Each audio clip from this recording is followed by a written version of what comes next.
Hello everyone. GK GS के इस video में आज हम 30 प्रश्न करेंगे। ये वे प्रश्न हैं जो बार बार एग्जाम में पूछे जाते हैं। तो चलिए बिना किसी देरी के शुरू करते हैं आज की वीडियो और देखते हैं आज का पहला प्रश्न। आज का हमारा पहला प्रश्न है, शिक्षा किस सूची का विषय है? शिक्षा समवर्ती सूची का विषय है। शिक्षा एक ऐसा विषय है जिस पर राज्य सरकार और केंद्र सरकार दोनों मिलकर कानून बनाती हैं। देखते हैं अगला क्वेश्चन। राइडर कप किस खेल से संबंधित है? राइडर कप गोल्फ से संबंधित है। इसका राइट आंसर रहेगा गोल्फ। स्वतंत्र भारत में पहली बार किस राज्य में गैर कांग्रेसी पार्टी की सरकार बनी थी? तो यह बनी थी केरल में। आजादी के बाद भारत में पहली बार गैर कांग्रेसी पार्टी की सरकार केरल में बनी थी। निम्न में से भारत का पहला राष्ट्रीय उद्यान कौन सा है? हमारा राइट आंसर रहेगा जिम कॉर्बेट राष्ट्रीय उद्यान। जिम कॉर्बेट राष्ट्रीय उद्यान उत्तराखंड में स्थित है और यह हमारे देश का पहला राष्ट्रीय उद्यान है। देश का प्रथम कृषि विज्ञान केंद्र कहाँ स्थित हुआ था? देश का प्रथम कृषि विज्ञान केंद्र कहाँ स्थापित हुआ था? यह हुआ था पांडिचेरी, जिसे वर्तमान में पुदुचेरी कहते हैं। राइट आंसर रहेगा पुदुचेरी। महात्मा गांधी के बंदी होने के बाद नमक सत्याग्रह आंदोलन का नेतृत्व किसने किया था? इसका सही आंसर रहेगा अब्बास तैयब जी। अब्बास तैयब जी ने महात्मा गांधी के अरेस्ट होने के बाद नमक आंदोलन या नमक सत्याग्रह का नेतृत्व किया था। उकाई परियोजना किस राज्य से संबंधित है? उकाई परियोजना गुजरात राज्य से संबंधित है। यह एक जल विद्युत परियोजना है। राष्ट्रपति का अध्यादेश कितने समय तक लागू रहता है? राष्ट्रपति का अध्यादेश 6 महीने तक लागू रहता है। देखते हैं अगला क्वेश्चन। भारत में स्थानीय स्वशासन का जनक किसे कहा जाता है? भारत में स्थानीय स्वशासन का जनक लॉर्ड रिपन को कहा जाता है। भारत में स्थानीय स्वशासन की शुरुआत लॉर्ड रिपन द्वारा की गई थी। मुगल काल का पहला भारतीय हिंदी विद्वान कौन सा है? मुगल काल का पहला भारतीय हिंदी विद्वान मलिक मोहम्मद जायसी है। इसका राइट आंसर रहेगा मलिक मोहम्मद जायसी। यह हिंदी का पहला विद्वान है। पृथ्वी के गुरुत्वाकर्षण क्षेत्र की तीव्रता कहाँ पर सबसे अधिक होती है? पृथ्वी के गुरुत्वाकर्षण की तीव्रता सबसे अधिक ध्रुवों पर होती है। इसका राइट आंसर रहेगा ध्रुवों पर। मुद्रास्फीति के दौरान कर की दरों में क्या अंतर आता है? मुद्रास्फीति के दौरान दरों में वृद्धि होती है। इसका राइट आंसर रहेगा दरों में वृद्धि होना। मुद्रास्फीति के दौरान करों की दरों में वृद्धि हो जाती है। लार का पीएच मान कितना होता है?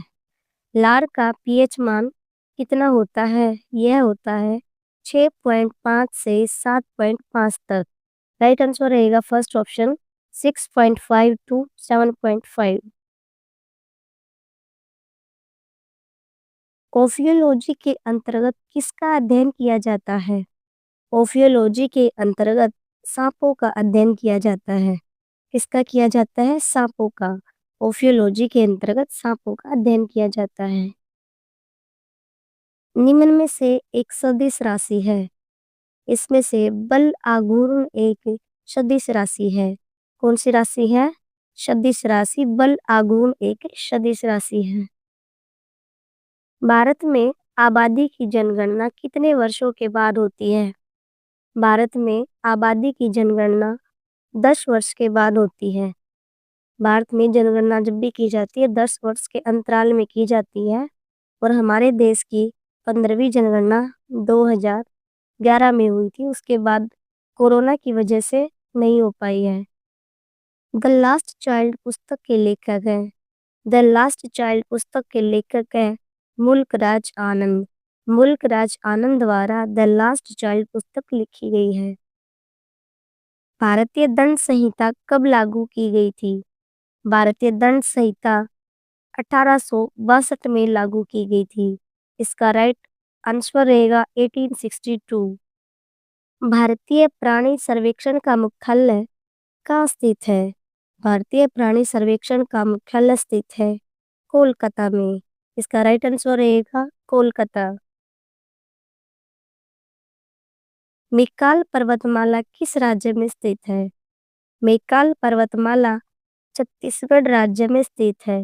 राइट आंसर रहेगा छत्तीसगढ़। छत्तीसगढ़ में मैकाल पर्वतमाला स्थित है। अखिल भारतीय महिला सम्मेलन की स्थापना किस वर्ष हुई थी? यह हुई थी 1927 में। 1927 में अखिल भारतीय महिला सम्मेलन की स्थापना की गई थी। 3 बीघा कॉरिडोर किन दो देशों को आपस में जोड़ता है? 3 बीघा कॉरिडोर बांग्लादेश और भारत को आपस में जोड़ता है। भारत और बांग्लादेश के बीच में 3 बीघा कॉरिडोर पड़ता है। इब्न बतूता किस शासक के शासनकाल में आया था? यह आया था मोहम्मद बिन तुगलक के शासनकाल में। जब मोहम्मद बिन तुगलक का शासन था तब इब्न बतूता आया था। लोकहितवादी के नाम से कौन प्रसिद्ध हुआ था? लोकहितवादी के नाम से गोपाल देशमुख प्रसिद्ध हुआ था। विश्व विकास रिपोर्ट किस संस्था का एक प्रकार का वार्षिक प्रकाशन है? यह प्रकाशन है यूनिसेफ का। राइट आंसर रहेगा यूनिसेफ। यूनिसेफ विश्व विकास रिपोर्ट संस्था का एक वार्षिक प्रकाशन है। झूलन गोस्वामी का संबंध निम्न में से किस खेल से है? झूलन गोस्वामी का संबंध इसमें से क्रिकेट के साथ है। इसका राइट आंसर रहेगा क्रिकेट। पौधों में जल का परिवहन किस माध्यम से होता है? पौधों में जल का परिवहन जाइलम से होता है। इसका राइट आंसर रहेगा ऑप्शन ए जाइलम। एलिफेंटा दर्रा कहाँ स्थित है? एलिफेंटा दर्रा श्रीलंका में स्थित है और एलिफेंटा गुफा महाराष्ट्र राज्य में स्थित है। यहाँ पर इसका राइट आंसर रहेगा श्रीलंका। श्रीलंका में एलिफेंटा दर्रा स्थित है। रूस का राष्ट्रीय खेल निम्न में से कौन सा है? हमारे ऑप्शन है शतरंज, हॉकी, कुश्ती, तीरंदाज। इसका राइट आंसर रहेगा शतरंज। रूस का राष्ट्रीय खेल शतरंज है। बकिंगम पैलेस कहाँ स्थित है? बकिंगम पैलेस लंदन में स्थित है। इसका राइट आंसर रहेगा लंदन। इस तरह इस वीडियो में हमारे 30 प्रश्न पूरे हुए। आपको ये वीडियो कैसी लगी कमेंट करके जरूर बताना। मिलते हैं जीके जीएस की एक नई वीडियो में। तब तक के लिए धन्यवाद।